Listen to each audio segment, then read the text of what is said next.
Well, e-learning itself, whatever the E stands for these days, it could stand for a number of things. I suppose it would still stand for electronic, but increasingly people are questioning this because there are lots of different ways of interpreting e-learning. That's one area.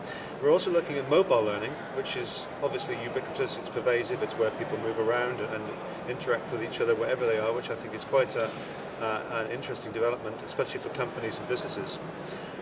There's the social learning modes of education and training, where people connect with each other using these tools. And then, of course, there's the traditional face-to-face type learning, which will never go away. I think there's always going to be a place for face-to-face education and training.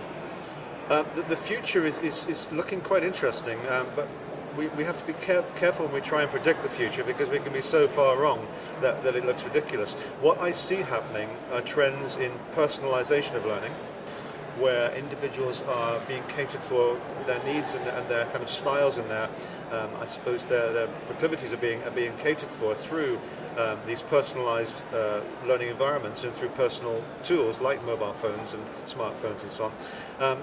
So that's one of the evolutions. The other areas that are happening, for instance, that are interesting are augmented and mixed reality, where you're using things like the mobile phone, particularly something like an iPhone, which you can then use to, that's my wife on there by the way, you can then use these to hold them up to real life and look through the camera, and you can actually have information mashed up upon it which will tell you where you're going, so you can look for the nearest tube station if you're lost, for instance. So these kind of augmented realities systems actually work very well when people are on the move, when they're ambient, when they're in a situation where they're in a new place and they don't know where they're going. So these kind of tools I think are quite interesting. Look, don't be afraid of the social media. Social media are very, very useful for connecting people, for creating links between professionals across the globe. We're in an unprecedented situation here. We've never, ever before had the ability to connect with people so instantly and so critically, in the sense that we can create very quickly our own personal and professional learning networks through things like Twitter and Facebook and LinkedIn and various other tools. Now, some departments and some institutions and some companies are banning this. They're banning their employers from using these, which is retrograde. The reverse should be happening. They should be encouraging it, but within a climate where it's productive for both the company and for the individual. That's what I would say to any HR manager. We cannot know the future. And we are in an invidious position here as trainers and as educators. We're trying to prepare young people and employees for a future that doesn't exist yet.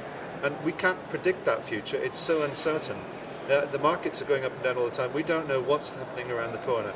But what we can do is we can prepare trainees and employees for a future where they can apply transferable skills. So skills that are about critical thinking, reflexivity, skills that are about problem solving, team management, leadership, negotiating. All of these kind of skills are what they need.